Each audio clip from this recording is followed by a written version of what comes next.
बिस्मिल्लाहिर्रहमानिर्रहीम। अस्सलाम वालेकुम डियर स्टूडेंट्स। अज असी शुरू करे रहे आहियूं सॉलिड स्टेट के सॉलिड स्टेट ऑफ मैटर के सब खां पहिरियां सॉलिड्स जा बिहेवियर्स जी थोरो इंट्रोडक्शन कराईंदा हलूं। सॉलिड्स जी पहिरियों फिजिकल बिहेवियर कंप्रेशन के ॾिसंदासीं त कंप्रेशन छा आहे? By applying the pressure decrease in volume, this is called compression या कंप्रेसिबिलिटी। Compression of solids या compressibility of solids is zero. Solids cannot be compressed by applying pressure.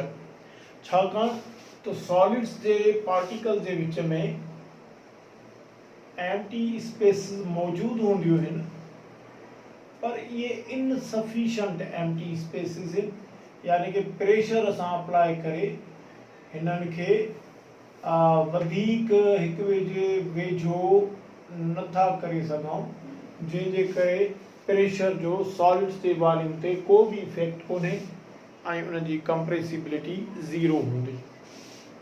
अच्छा, deformation या deformity. Deformation छा आहे? Change in shape by applying external pressure, external force.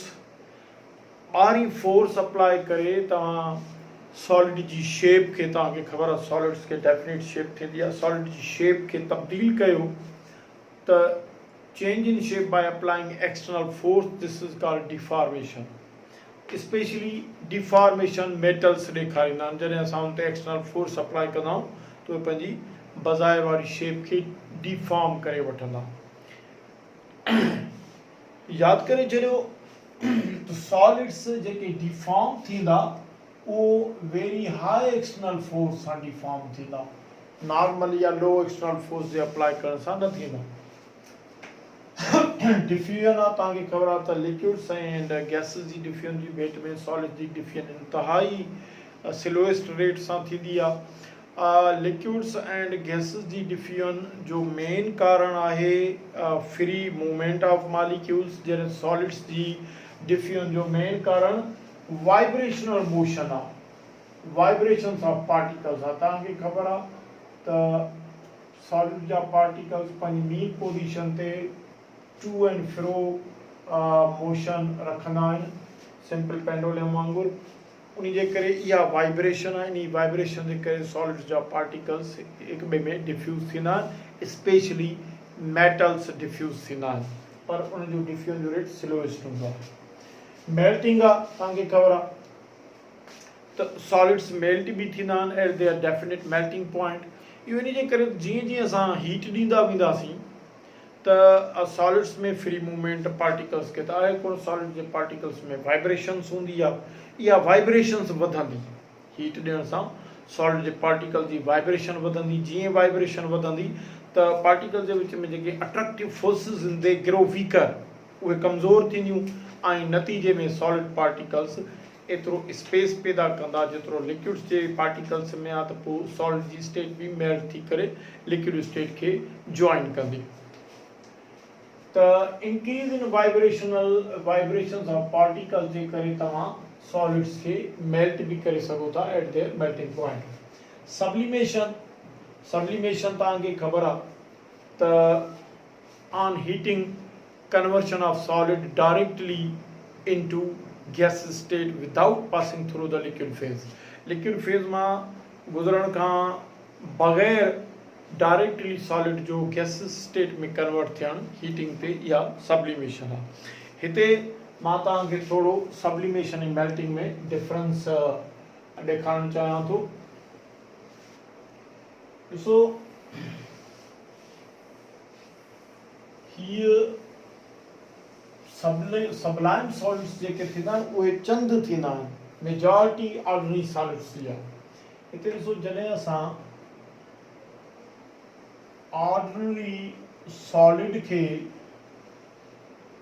कंहिं बि ordinary solid खे heat कंदासीं त हीट ते ही पहिरियां मेल्ट थींदो ऐं पंहिंजे लिक्विड स्टेट खे जॉइन कंदो, लिक्विड स्टेट ईंदी। ठीकु आहे, हाणे हिन प्रोसेस खे असां चवंदासीं कि प्रोसेस आहे मेल्टिंग।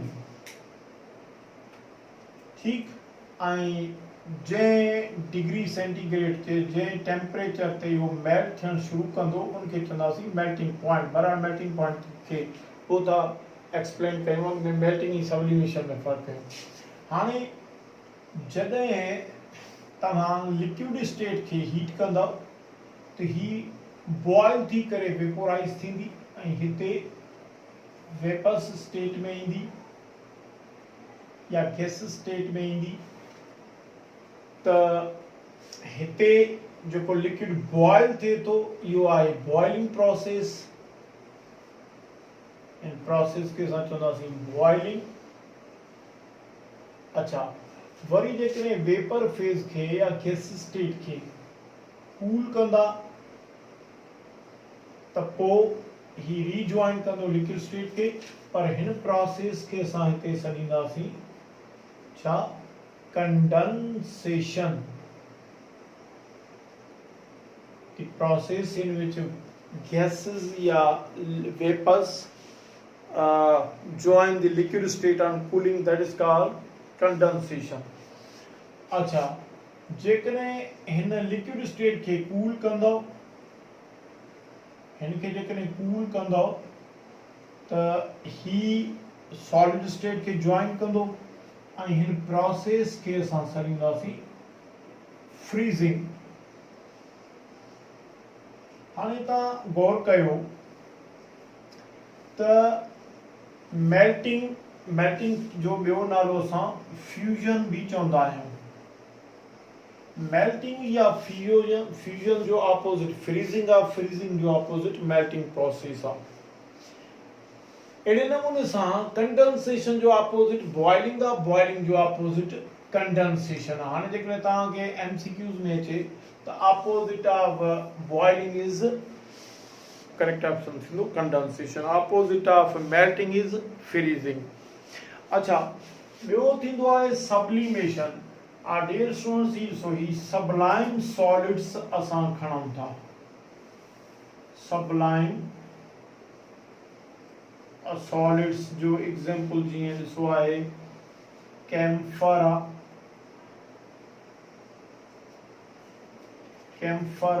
नैफ्थलीन, सॉलिड CO2 जंहिंखे असां ड्राई आइस भी चवंदा आहियूं, आयोडीन। ही चंद सब्लाइम सॉलिड्स आहिनि। इनखे छो था सब्लाइम सॉलिड चऊं? छाकाणि त जॾहिं बि हिनखे हीट कंदासीं त ही हीट ते डायरेक्टली जेके आहिनि से हिते गैसियस स्टेट में कन्वर्ट थींदा directly without passing through the liquid phase. त उहो प्रोसेस जंहिंमें हीटिंग ते sublime solid directly gaseous state में अचे, that is called sublimation without passing through the liquid phase. हाणे हिन प्रोसेस खे असां चवंदासीं सब्लिमेशन। अच्छा, सब्लिमेशन जेकॾहिं हिन सब्लाइम सॉलिड जी गैस स्टेट खे कूल कंदा, हिते कूलिंग ॾींदा, त पोइ कूलिंग करण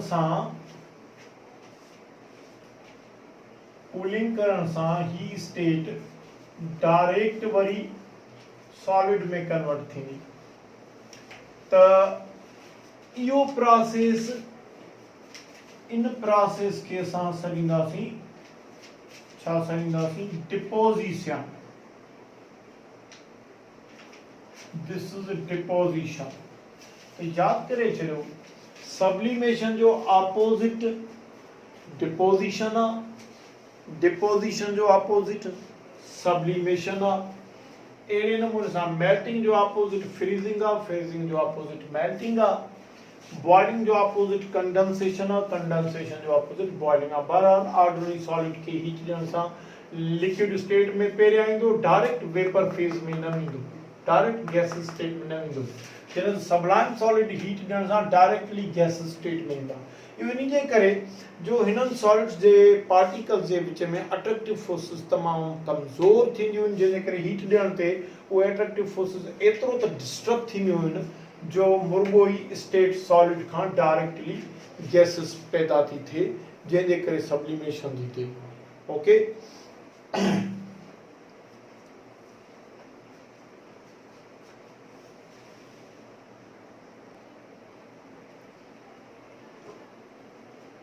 डियर स्टूडेंट्स, हींअर असीं पढ़ंदासीं क्लासिफिकेशन ऑफ सॉलिड्स जे मुतालिक़।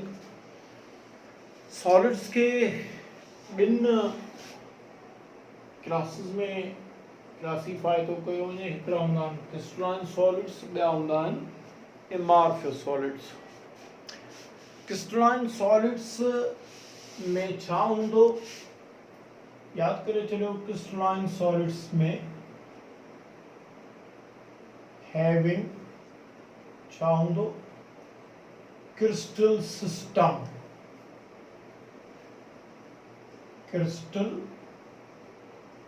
सिस्टम या क्रिस्टल्स, हिननि खे क्रिस्टल सिस्टम हूंदो। जेके भी क्रिस्टलाइन सॉलिड्स हूंदा इन्हनि खे छा हूंदो, क्रिस्टल सिस्टम विथ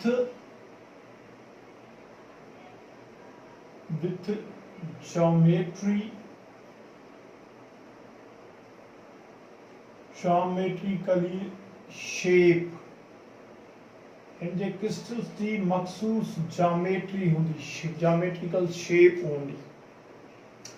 अच्छा, क्रिस्टल सिस्टम में छा हूंदो, क्रिस्टल सिस्टम के हैविंग इन्हनि खे छा हूंदो,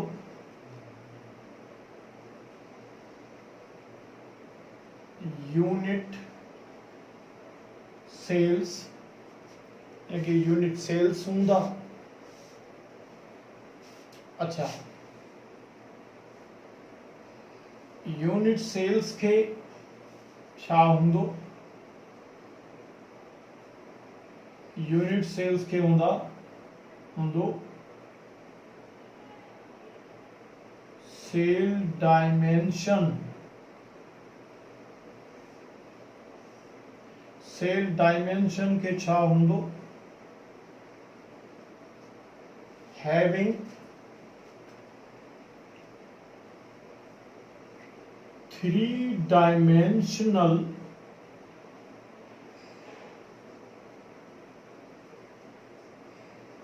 repetitive space लेटाइस, या इनके असां क्रिस्टल लैटिस भी चवंदा आहियूं,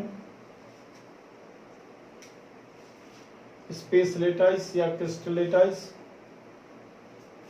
अच्छा, ही जेके हूंदा, जेके असां स्पेस लेटाइस था सॾूं, इहे डॉट्स हूंदा। ॾिसण में त डॉट्स हूंदा, पर ही सॉलिड जी एटम्स के, आयन्स के, मॉलिक्यूल्स के रिप्रेजेंट कंदा इन दी बॉडी ऑफ सॉलिड्स। यानी कि इन्हनि जो रिपीटेटिव ऑर्डर 3-dimensional हूंदो।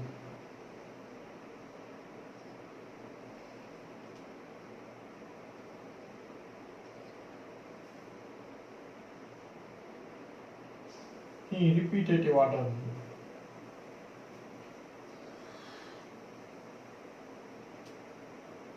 दिस इज रिपीटेटिव ऑर्डर हूंदो।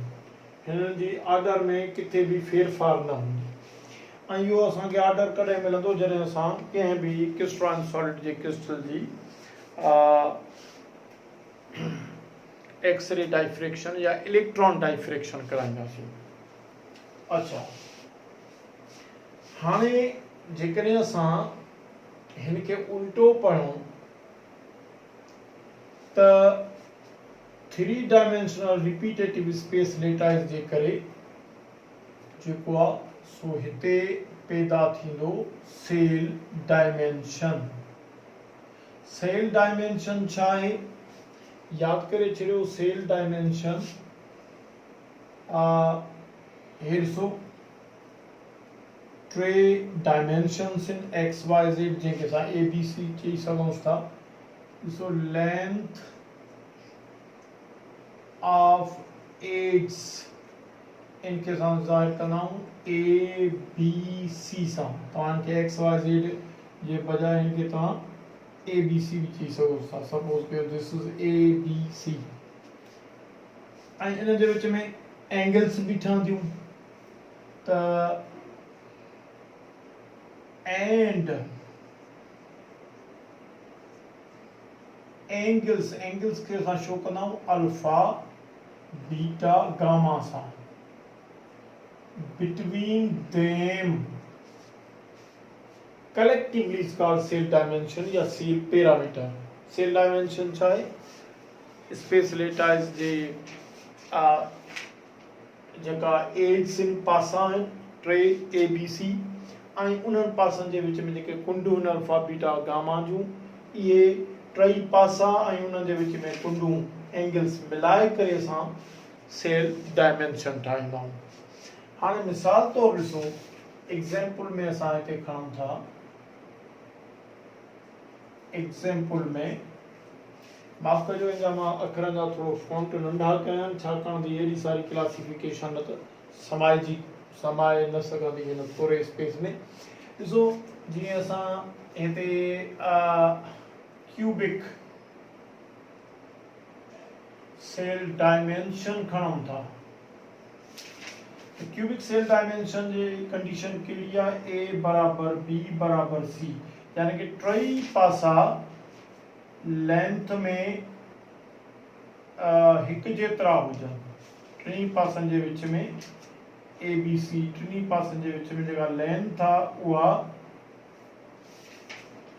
हिकु जेतिरी हुजे, ठीकु आहे न, उनजी लेंथ हिकु जेतिरी आहे। अच्छा, उन खां पोइ हिननि जे विच में जेका कुंड आहे अल्फा बराबर बीटा बराबर गामा बराबर 90 डिग्री, हिते एंगल्स 90 डिग्री जी ठहे। जॾहिं अहिड़े क़िस्म जो सेल डायमेंशन स्पेस लेटाइज जो ठहे तो उनखे असां सॾींदासीं क्यूबिक सेल डायमेंशन। त तव्हां ॾिठो त रिपीटेटिव 3 डायमेंशनल स्पेस लेटाइज मंझां सेल डायमेंशन ठहियो, हाणे क्यूबिक सेल डायमेंशन ठहियो, तो क्यूबिक सेल डायमेंशन मंझां असां ठाहींदासीं छा, यूनिट सेल्स।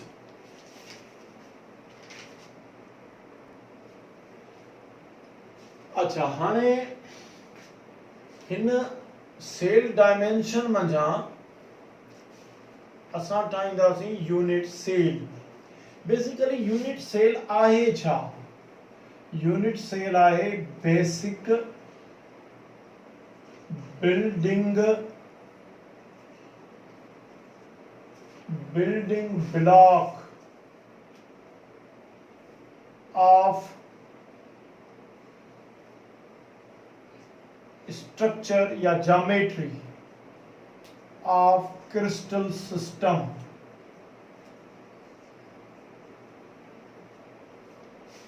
ही क्रिस्टल सिस्टम जी स्ट्रक्चर या ज्योमेट्री के पैदा करण वारो बेसिक यूनिट आहे। ऐं यादि करे छॾियो, ही यूनिट सेल खुद 3 डायमेंशंस में अरेंज थींदो, ठीकु आहे न। ही जेको आहे सो repeated in 3 dimensions to generate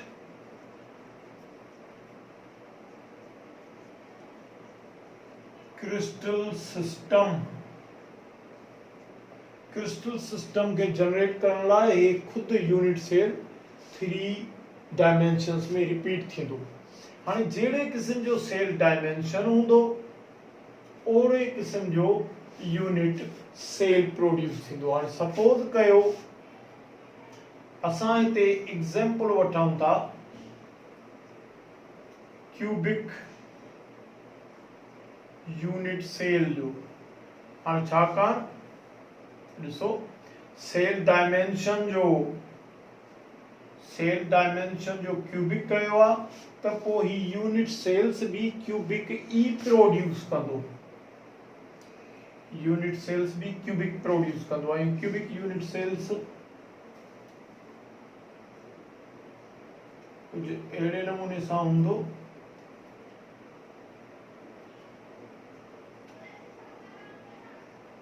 याद करे छॾियो डियर स्टूडेंट्स, मुंहिंजी ज्योमेट्री एॾी सुठी न आहे पर मां कोशिश कयां थो को बि ही क्यूबिक यूनिट सेल आहे। ठीक आहे। हाणे क्यूबिक यूनिट सेल, हाणे इहो cubic unit cell X axis ते भी रिपीट थींदो, वाई एक्सिस ते भी थींदो, जेड एक्सिस ते भी थींदो, तो तॾहिं क्यूबिक क्रिस्टल सिस्टम पैदा थींदो। हाणे हिन जे रिपीट थियण सां 3 डायमेंशंस में कहिड़ो क्रिस्टल सिस्टम पैदा थींदो, उहो थींदो उन क्रिस्टल सिस्टम खे क्यूबिक क्रिस्टल सिस्टम चवंदासीं। याद करे छॾियो हर उहो क्रिस्टल क्यूबिक सरबो जंहिंजो यूनिट सेल क्यूबिक हुजे, जंहिंजे यूनिट सेल जी शेप स्ट्रक्चर क्यूबिक हुजे। तंहिंजी माना त क्रिस्टल जो ज्योमेट्री जो पैदा कंदड़ जेको बिल्डिंग ब्लॉक आहे उहो यूनिट सेल आहे। ठीक आहे। हाणे याद करे छॾियो क्रिस्टलाइन सॉलिड्स उहे हूंदा जिनखे क्रिस्टल सिस्टम हूंदो, ज्योमेट्री हूंदी, क्रिस्टल सिस्टम्स में यूनिट सेल्स हूंदा, यूनिट सेल्स में सेल डायमेंशंस हूंदा, सेल डायमेंशन हूंदो, सेल डायमेंशन में 3 डायमेंशनल रिपीटेटिव स्पेस लेटाइस हूंदो, स्पेस लेटाइस हूंदो। तंहिंजी माना या असां हेठि खां मथे पढ़ूं तो 3 डायमेंशनल स्पेस लेटाइस मां सेल डायमेंशन ठहंदो। जहिड़े क़िस्म जो सेल डायमेंशन ओड़े क़िस्म जो क्यूबिक यूनिट सेल, ओड़े क़िस्म जो क्रिस्टल सिस्टम पैदा थींदो। या असां विच मां यूनिट सेल खे जेकॾहिं बाईपास कयूं त असां चई सघूं था जहिड़े क़िस्म जो क्यूबिक सेल डायमेंशन ओड़े क़िस्म जो क्यूबिक क्रिस्टल सिस्टम। ऐं अहिड़े सॉलिड खे असां सॾींदासीं, छा सॾींदासीं, असां सॾींदासीं क्यूबिक क्रिस्टलाइन सॉलिड। हाणे क्यूबिक क्रिस्टलाइन सॉलिड जीअं ॾिसो NaCl आहे, डायमंड आहे वग़ैरह वग़ैरह। खैर क्यूबिक में अञा फर्दर क्लासिफिकेशन हूंदी आहे पर असां ओवरऑल व्यू था वठूं। त यादि करे छॾियो हाणे क्रिस्टलाइन सॉलिड्स छा थी पिया, क्रिस्टलाइन सॉलिड्स उहे थी पिया जिनमें क्रिस्टल सिस्टम हूंदो, यूनिट सेल्स हूंदा, सेल डायमेंशन हूंदो। उनजो मेन कारण छा आहे, रीज़न इन्हनि सभिनी ॻाल्हियुनि जो इहो आहे त हिननि में जेके डाट्स हूंदा यानी कि एटम आयंस मॉलिक्यूल्स जिनखे असां क्रिस्टल लैटिस या स्पेस लैटिस था सॾियूं, उन्हनि जो स्पेस लैटिस जो रिपीटेटिव ऑर्डर हूंदो, किथे भी हिक ॿिए खां तब्दील न हूंदा। ॾिसण में त डाट्स हूंदा पर ये डाट्स एटम आयंस मॉलिक्यूल्स के उन्हनि जी अरेंजमेंट के रिप्रेजेंट कंदा इन दी बॉडी ऑफ सॉलिड। अच्छा, एमॉर्फियस सॉलिड्स कहिड़ा कहिड़ा आहिनि, जीअं ॾिसो रबर आहे, गिलास आहे, प्लास्टिक आहे। हिन जो ॿियो नालो नॉन ट्रू सॉलिड्स भी आहे।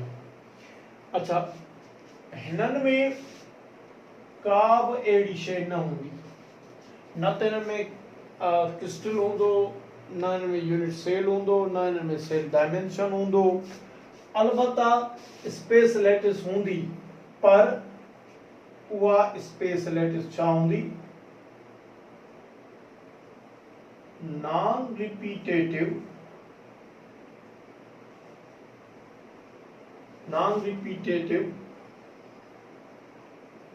three dimensional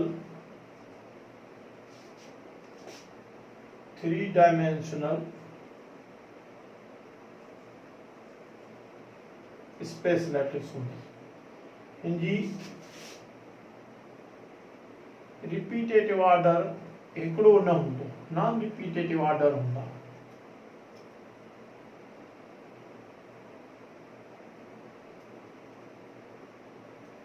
को भी रिपीटेटिव हिकिड़ो न हूंदो, रिपीटेटिव ऑर्डर न हूंदो। इन्ही नॉन रिपीटेटिव ऑर्डर जे करे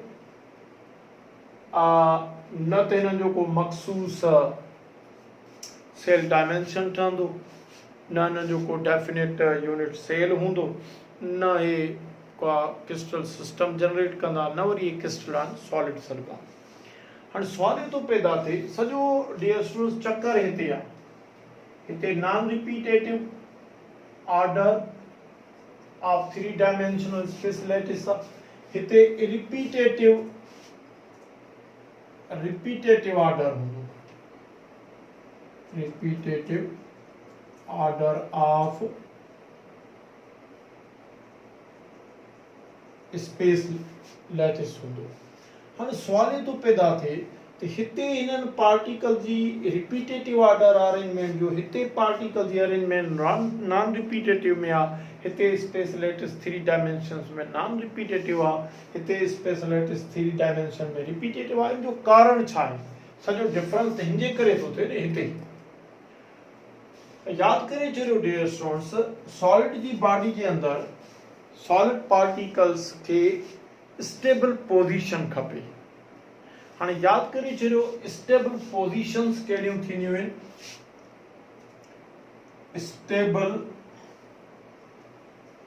stable position in space in the crystalline solid के था चो, क्रिस्टलाइन सॉलिड के स्टेबल पोजीशन, क्रिस्टलाइन सॉलिड जी बॉडी जे अंदरि उन जे पार्टिकल जी स्टेबल पोजीशन स्पेस में किथे हूंदी, जिते छा हुजे उन्हनि जी एनर्जी लो थे, एनर्जी लो हुजे, एंड ॿियो छा हुजे उन्हनि जी अट्रैक्शन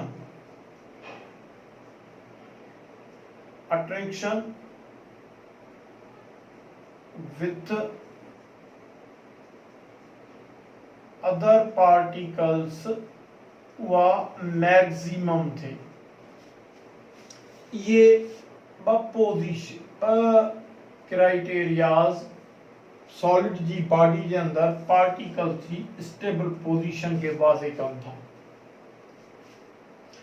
हाणे यादि करे छॾियो, हर सॉलिड जे पार्टिकल के स्टेबल पोजीशन खपे अरेंजमेंट में स्पेस में, उन जे करे हर particle low energy maximum attraction वारनि पोजीशंस ते अरेंज थींदो, जंहिंजे करे इहा छाकाणि त रिक्वायरमेंट सभिनी पार्टिकल जे लाइ साॻी आहे, जंहिंजे करे एक्स वाई ज़ेड एक्सिस ते इन्हनि जो रिपीटेटिव ऑर्डर पैदा थींदो, जंहिंजे करे रिपीटेटिव ऑर्डर पैदा थियण जे करे सेल डायमेंशन, यूनिट सेल ऐं क्रिस्टल सिस्टम पैदा थींदो ऐं सॉलिड क्रिस्टलाइन सॉलिड सर्गो। त पोइ हिते रिपीटेटिव ऑर्डर छो कोन थो थिए? छाकाणि त यादि करे छॾियो डियर स्टूडेंट्स, टेम्परेचर प्रेशर जूं स्लोली चेंज या रैपिड चेंज जे करे अरेंजमेंट ऑफ पार्टिकल्स ते इफेक्ट पवंदो आहे। ही at the time of solids, ही जेके solids at the time of preparation they are liquids, पोइ इन्हनि खे जेको कयो वेंदो आहे सो रैपिड कूलिंग कयो वेंदो आहे, रैपिड कूलिंग। त रैपिड कूलिंग जे करे हिननि जा जेके पार्टिकल्स आहिनि, छाकाणि यादि करे छॾियो at time of preparation,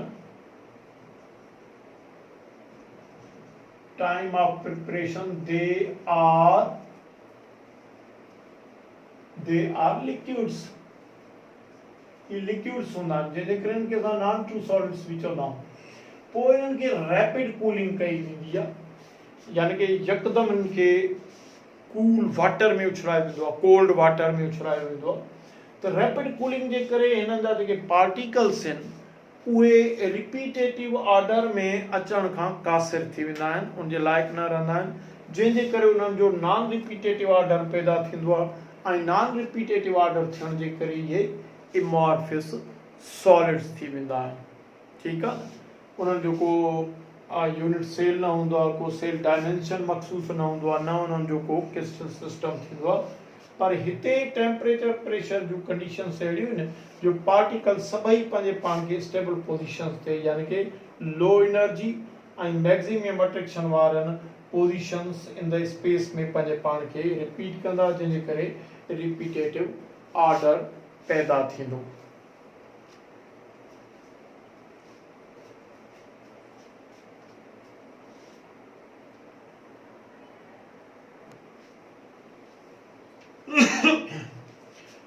students हाणे हींअर असीं पढ़ंदासीं on basis of cell dimension how many types of crystal system. Crystal system जा टाइप्स केतिरा थियनि था। ॾिसो ही क्रिस्टल सिस्टम जा टाइप्स उन्हनि जे सेल डायमेंशन जे बुनियाद ते आहिनि। यादि करे छॾियो जहिड़े क़िस्म जो सेल डायमेंशन हूंदो ओड़े क़िस्म जो क्रिस्टल यूनिट सेल्स ठहंदा ऐं क्रिस्टल सिस्टम बि ओड़ो ई सॾिबो। हाणे सभ खां पहिरियां ही आहे cubic crystal system. Cubic crystal system तॾहिं पैदा थींदो जॾहिं उनजो सेल डायमेंशन क्यूबिक हुजे ऐं क्यूबिक सेल डायमेंशन लाइ कंडीशन कहिड़ी आहे, ए बराबर बी बराबर सी, टई पासा लेंथ में हिकु जेतिरा हुजनि ऐं उन्हनि जे विच में अल्फा बीटा गामा जेके एंगल्स आहिनि टिनी जे विच में उहे 90 डिग्री हुजनि, यानी कि हिन जो सेल डायमेंशन हीअं हूंदो। ये पासा भी लेंथ में एक जेतिरा हूंदा ऐं हिते इन्हनि जूं जेके कुंडूं आहिनि उहे भी 90 डिग्री जूं हूंदियूं। ही जेकॾहिं ए आहे, बी आहे, ही सी आहे। हाणे कहिड़ा क्रिस्टल आहिनि सॉलिड्स आहिनि जिन जा क्रिस्टल सिस्टम या जिन जे क्रिस्टल सिस्टम जी शेप क्यूबिक आहे, जिन जो क्रिस्टल सिस्टम क्यूबिक आहे। NaCl आहे, डायमंड आहे, जिंक सल्फाइड आहे। टेट्रागोनल में जो उनजो सेल डायमेंशन A बराबर B not equal to C, यानी कि ॿ पासा हिकु जेतिरा हूंदा लेंथ में, टियों पासो उन खां वधीक हूंदो या घटि हूंदो, उन्हनि जे बराबर न हूंदो। स्टेनियस ऑक्साइड आहे, बेरियम सल्फेट, टेट्राहाइड्रेट, इहे सॉलिड्स जो एग्जाम्पल अचनि था। हाणे ही जेकॾहिं तव्हां स्टूडेंट्स पेज नंबर 66 खोलियो तो उनमें ये जेके आहिनि से 7 क्रिस्टल सिस्टम्स इंट्रोड्यूस थियल आहिनि। तव्हां ये पाण पढ़ी सघो था। हिननि मां MCQs टाइप कीअं ईंदो, ॾिसो तव्हांखे MCQs हीअं अची सघे थो। MCQs तव्हांखे हीअं अची सघे थो,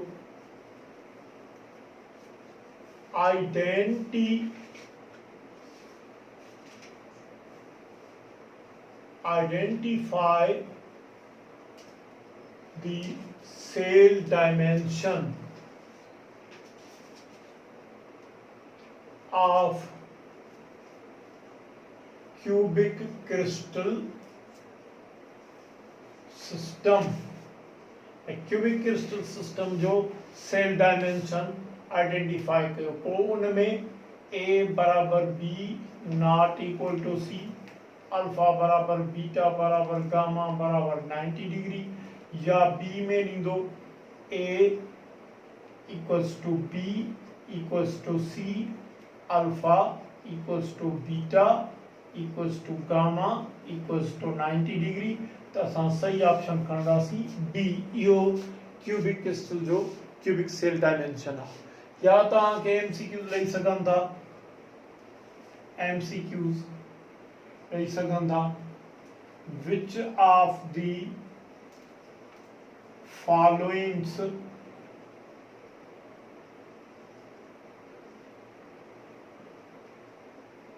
is called, which of the following are called cubic, crystalline solids त पोइ हिते जेकॾहिं ॾे ही ॾे बी में ॾे बेरियम सल्फेट टेट्राहाइड्रेट, सी में ॾे जिंक सल्फाइड त पोइ करेक्ट ऑप्शन खणंदासीं असां जिंक सल्फाइड जो।